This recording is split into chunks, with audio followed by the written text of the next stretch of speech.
It's summertime in Michigan, which means beach days, blooming flowers, and green fields for miles. But here in Zeeland Township, residents also have a fight on their hands. In 2023, Lansing Democrats passed Michigan's Green New Deal, and between the massive rate hikes and renewable mandates was something even more sinister, taking zoning control away from our local communities. Thanks to Gretchen Whitmer and her allies in the legislature, township and county zoning authorities no longer get the final say in large-scale wind and solar projects. Now it's up to the MPSC, the same unelected board that keeps raising your energy rates even when your township votes against the project. Will local residents be able to control what happens to their land, or developers bypass local zoning and convince unelected regulators in Lansing to override the township entirely? Zeeland Township is becoming the test case. That's why I'm in Zeeland today. We're going to hear directly from the community and find out what's really at stake. First, I want to speak with Dan Kirkstra, who's a local farmer and has been living in Zeeland for years. If the solar farm gets approved, it would threaten not just his property values, but his entire way of life. Under the proposed plan, the solar farm would completely surround his property, and he's fed up about it. Thanks for having me here. Yeah, you betcha. You want to give me a little look around over here? Yeah. Yeah, we could show you what we do. That barn there was our shop, but it got hit by the tornado. If you see the other side, half the roof is gone. So we haven't rebuilt that yet. And here's where we do the animals. So the cattle come out of the cooler at night. Okay. And then they get rinsed off. So they're in air conditioning during the day when it's warm. So right now it's kind of in between. In the wintertime, this is where we have all pins in here. This is where we calve out the calves. Mm-hmm. And then now we're taking stuff down and you're getting ready to get out in the field. So we slowly bring tractors through and get stuff ready for getting out there. So right now the cattle are kind of wherever. They're, I would say we're 3/4 of the way done breeding for the year. So tonight we got to put embryos in. And we got an AI one. And we're almost done. So this group just has to wait to come up here. Tonight we'll call them up. And then,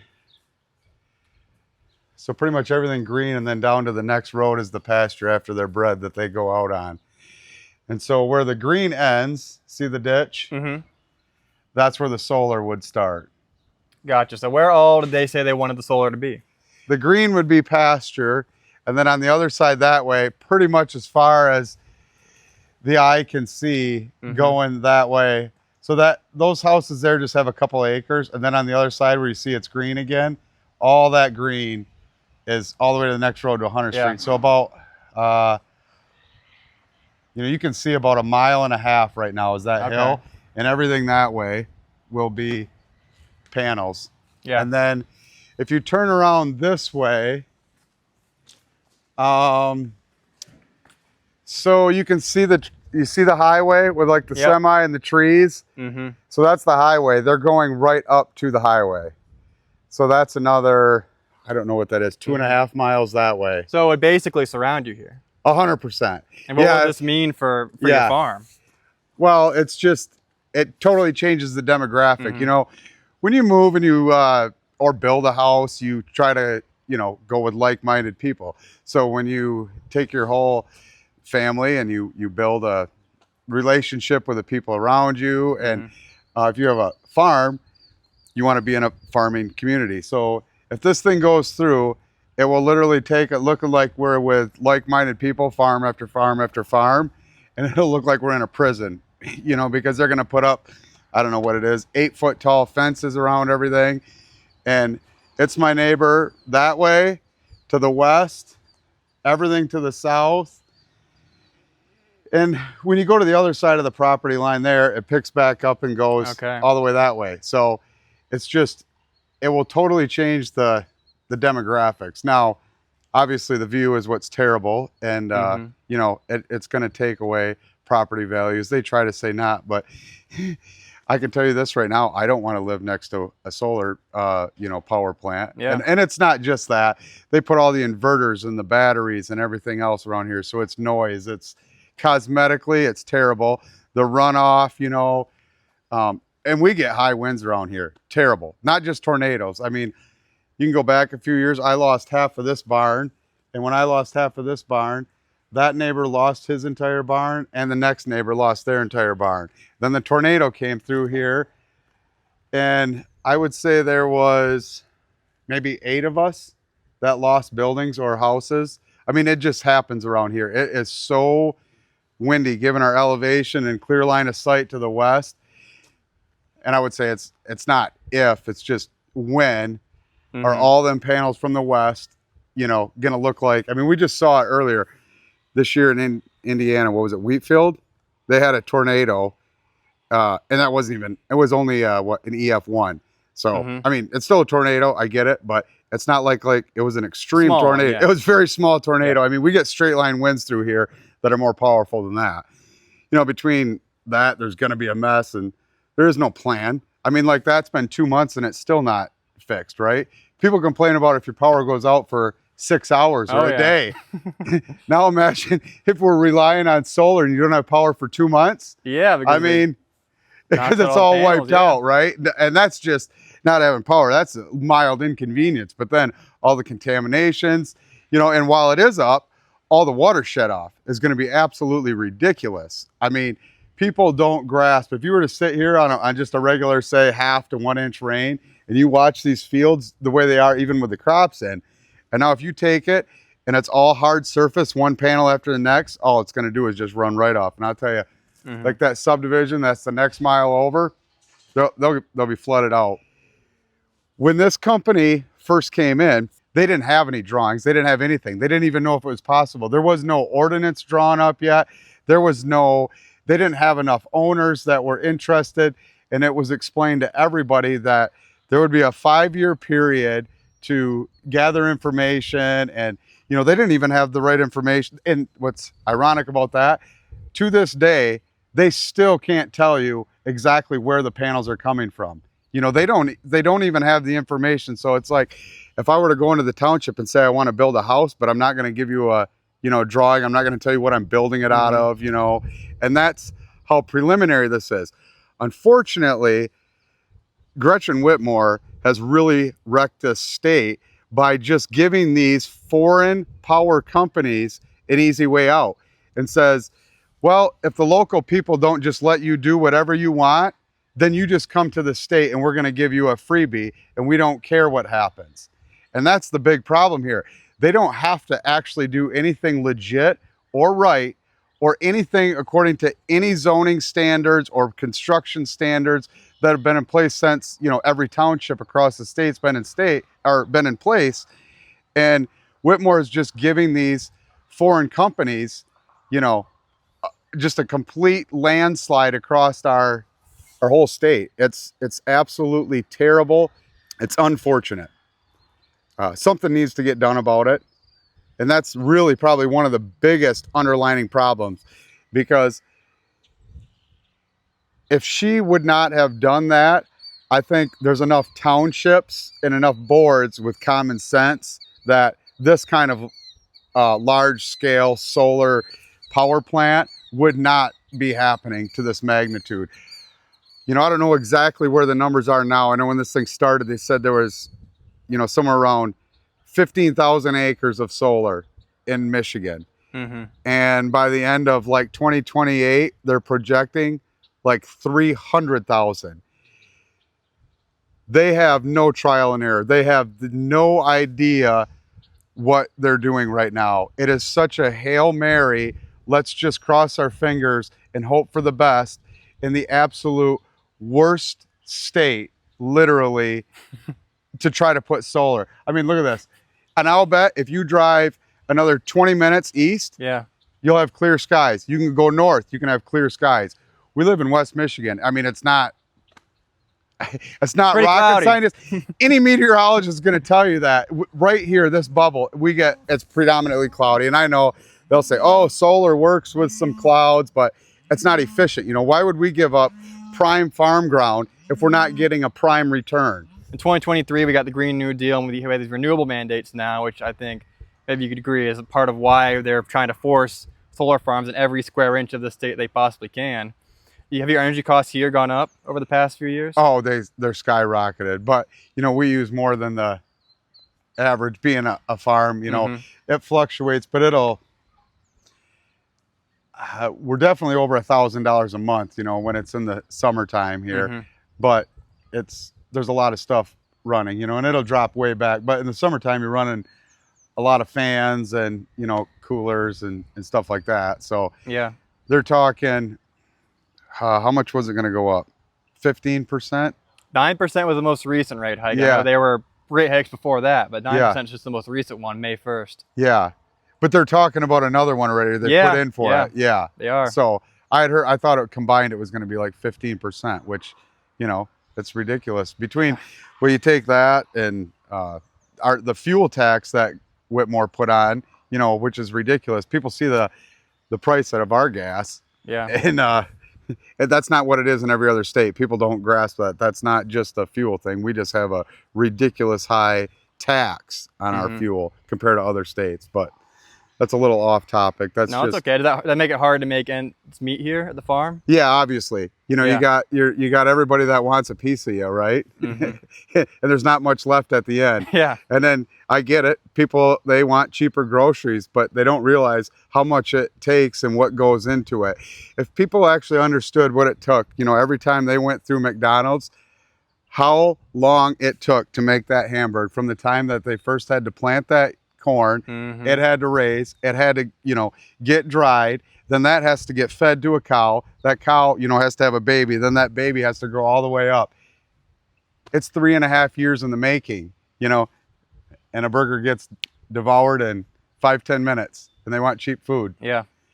There's just a lot that goes into it. It's not a quick fix to try to lower prices like that. But between ridiculous, you know, Democrat programs like this that are going to bring skyrocket energy, and that's everybody. I don't care if you're a Republican or a Democrat. It blows my mind that it's turned into that kind of a thing. It should be you know, everybody on board that this is ridiculous.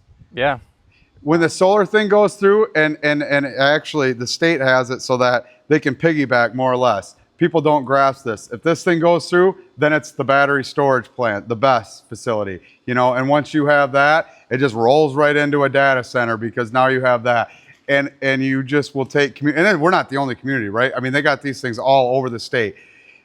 Michigan used to be what was the slogan? Pure Michigan. Pure Michigan, yeah. Right? And we had a huge amount, the exact dollar I couldn't tell you, but of tourism that comes to our state. I can tell you, no one is coming to Michigan to come look at solar panels. Oh, yeah. Like, so it is the most beautiful, ridiculous thing that we could ever do to this state. It's terrible. The worst state to put them in on top of it and then just destroy what makes, you know, Michigan is just absolutely terrible. And then Ottawa County, of all counties, we have some of the best farm ground. I mean, it'd be one thing if you were in like some of this ground, I'll be honest with you, it's not great. You know, if you get northern where you might get 100 bushel, hey, that's terrible. Guys around here are, you know, 250, 300. This is prime farm ground in the biggest county of agricultural in the state. It's absolutely ridiculous and wasteful. Democrats should be ashamed. I mean, completely. This is absolutely pathetic what they're doing to this county. And you said this got you so fired up that you're running for office now, right? Yes.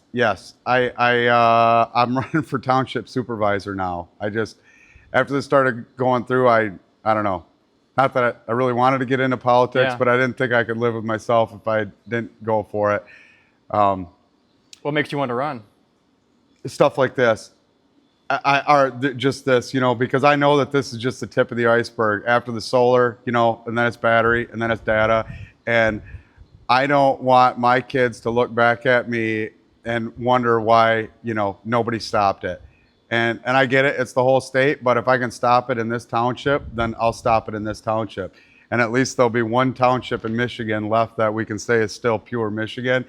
And the MPC, I'll just say, there's been courts and judges since Solomon, and I don't care how long it takes and how many times we got to go back to court. If I'm there, we'll shut this thing down, and we're going to keep Zeeland.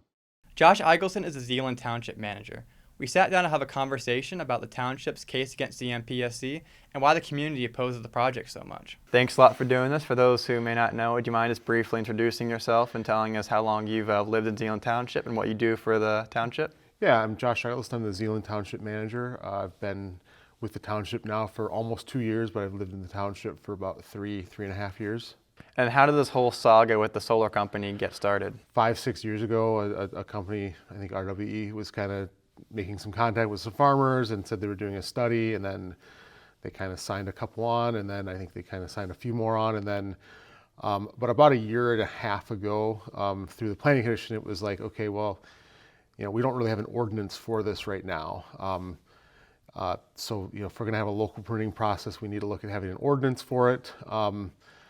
But also knowing that in 2023, when the law passed, that they could change they could go through the state permitting process. It was like, well, what do we want to have control over here, or do we want to have them just go to the state? So I would say last summer is when we really started having very in-depth conversations with the planning commission on what an ordinance might look like. And with that, it's, obviously if a company doesn't like our provisions, then they can bypass us and go to the state. And I think as we started looking at what we could control in an ordinance, I think initially the goal of the planning commission was to have a workable ordinance, but as we kind of looked at what, we had a very limited purview on what we could actually control. It was like, well, I don't think we really want that. Or, people were like, it just wasn't, it's like, well, if we can't limit this or limit that or limit that and still be considered workable, then maybe we don't want a workable ordinance. I think the transition now has shifted to, let's have an unworkable ordinance and make them go to the state. So you guys voted unanimously against the solar project. Yes, right? Yep. So the planning commission has made a definitive decision to finish a non-workable renewable energy ordinance. It does include battery and wind as well. And then the board did, when we knew it was going to probably go to the MPSC, the board did pass a resolution basically saying that we oppose the project. Yeah. And why do you guys oppose the project? There's a lot of things, it's prime agricultural land. Many of the residents don't want it. So we're being responsive to that as well. And just the size of it, our concern is obviously if you're looking at 1,900 acres, now roughly 1,000 to 1,100 of that's in our township, some's in Jamestown, but that many acres of anything is probably not good all at once. So it just doesn't align with our goal of agricultural preservation, especially in that part of the township. And what sort of response have you gotten from the residents? I think taking positions like, the board being unanimously against the project has helped, I think, sway public opinion that, okay, the township is fighting this and the township doesn't want this either. Yeah, and then how has the process been with the MPSC? Has it been confusing? Has it been straightforward? Probably not, but how has the process been with the MPSC dealing with them? There is a lot of unknown with this. We know where they might align politically and where they're obviously they're trying to look at, meeting the expectations of the current administration, but also, they've not really reviewed one of these in depth yet. So, to tell you that they're easy to work with, I can't say that. Have they been difficult? We've had some contacts with the MPSC staff, and those contacts have been fine. Everyone's been cordial. Everyone's been, welcome to questions. So I don't have anything bad to say about the staff of the MPSC right now. Do I think that, when it comes to decision making, I think, are we going to be happy or unhappy with that? We'll see how these play out. And then how do you feel as a local government official when it's possible that the applicant, the solar company, can go to the MPSC and sort of bypass local control? How does it make you feel in your role as a local government official when basically they can bypass what you decide? I look at it on a bigger picture. I'm not an ag person. I didn't grow up on a farm. I don't live on a farm. I fully respect the ag community and their desires, but this issue is not just about solar panels to me. It's about the bigger issue of the state being able to take away the local government rights. We clearly, the community does not want this here. And I said about 6 months ago in a meeting, I'm like, it's not just about solar panels, it's about fighting the state and maintaining our rights of local control, because if they win on this one or they take this away, what's next? What are your thoughts on the MPSC, there being this unelected board of bureaucrats that can kind of give the green light or red light thumbs up, thumbs down on what happens here and doesn't happen here. What it does concern me is that, are the people appointed, are they objective, or are they truly just aligned with a certain administration or not? And I mean, that could go both sides of the aisle too. I mean, there's things that are appointed by the other side that are there to align with the administration's mission. And so, I would hope that the MPSC Commission would be able to review this objectively and not have the bias that they have to align with a certain group in their mind.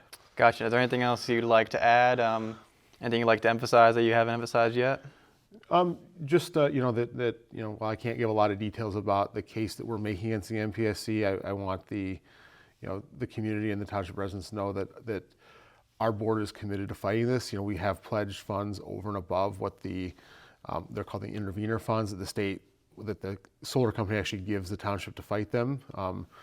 Which is not kind of an ironic setup, but that's we are pledging funds way over and above that because I think our board is committed to putting up as strong a fight as we possibly can. So House Republicans actually have passed, at least in the House, yep. They've passed a bill to get rid of the renewable mandates and get rid of the accompanying bill that gets rid of local control. How do you feel about that bill, and how do you feel about how they're fighting for local control at the state level? I think, in my opinion, I think it's a great thing to fight back and get this reversed. I'm not anti-green energy. I don't think the township is necessarily anti-green energy. Personally, I feel that the mandated portfolio that they've come out with is just, even those in the industry will tell you it's never possible. It's never going to be met. So, yeah, by 2040, a very ambitious goal. Yeah, so I mean, it's great that you had an ambitious goal, but I think that there needs to be a reasonableness factor applied and say, okay, let's scale this back a little bit and be reasonable with it. As we look into this more, I don't know that we're truly finding that this is truly green energy, or it's going to be, it's cloudy a lot of days in this area. Is this really the best option for this region? If you fly out to, over the desert out west, there's solar farms all over the place, and it's sunny 358 days out of the year. It'd be a great place for it out there. So, Representative Steve Frisbie of the 44th State House District is a lifelong Michigander and sits on the House Energy Committee. We sat down to talk about the ways House Republicans are fighting to empower local communities, lower energy costs, and fight for everyday Michiganders. Thanks a lot for being here. I appreciate it. You bet. Thanks for having me. So how did we get in the situation where there are solar farms popping up absolutely everywhere in the state? It's a culmination of a set of circumstances that began in the 2020 election and head towards green energy. They tried to, pass the green energy laws. They didn't necessarily get there with the law, but they got there with some incentives in the solar and wind. And then in 2023 and 24 here in Michigan, we decided to outdo Washington, D.C. in the Democrat-controlled trifecta and enacted a policy that said by 2040, all energy was going to have to be produced, that was going to be produced in Michigan, was going to have to come from renewable sources. That 17 years is not enough time to be able to do that, at least in an affordable and reliable sense. And these things are long-term, right? These kind of policies, energy policy especially, is long-term, and you can't pivot. You got to transition. And I think the goal of having cleaner, more renewable energy is a good goal, but we got to pivot there. We got to do it in a way that keeps costs low and builds reliability. And we've achieved just the opposite in Michigan with the 23 laws that drove, mandates. And instead of encouragement and rewarding, it was, the stick. And it's brought higher cost in the last 3 years as a result. And it's driven away devices that were providing baseline load, and that affects our reliability. In July and January, every year, we are at max capacity in production and almost max capacity in consumption. So we're relatively close to having brownouts and blackouts in Michigan as a result, because you can't produce as much electricity with a solar field or a wind tunnel or a wind turbine as you can with a gas-powered plant or other means to produce electricity. Jim Hasman, when he was in office, he voted for these green energy mandates. Why do you think he supported that? Well, there's a couple reasons. I think one, it was a mandate coming down from the governor. I don't think he had the ability to stand up on his own and do the right thing out of fear. And then he was financially rewarded from some of these solar companies in supporting his campaign. So, which that happens in politics, but it's bad policy no matter what. And you have to think about the long term. And you can't think here in public policy. You must think out here. And that's why I talk a lot about pivot versus transition. And is it achievable? And is it achievable in a way that doesn't negatively impact citizens? And I don't think they thought about that at all. And then with the MPSC, we have situations now where local control is being overridden in a lot of cases. Yes. Like over in Zeeland, what I'm covering, they have a solar farm that they're trying to force on the citizens where the township board said no. Citizens go no. I drive over there and you see yard signs all over the place. Stop the solar takeover, protect local farms. Right. So what are your thoughts on that, in the MPSC? So I think it was a huge mistake to take local zoning authority away from the locals. And Jim Hadsma said, he told local elected leaders in the township level, I will not support that. And an hour later voted yes to allow that. So local control is important. It all starts with, personal property rights and what a farmer wants to do with their property. That's fine. And that should drive the process as well. But you have to think about the effect of your neighbors and things like that when you're doing these solar farms, and especially wind farms. So balancing that all out and taking away the local control is not something that was a good idea at all. And Jim supported that and voted yes. Yeah.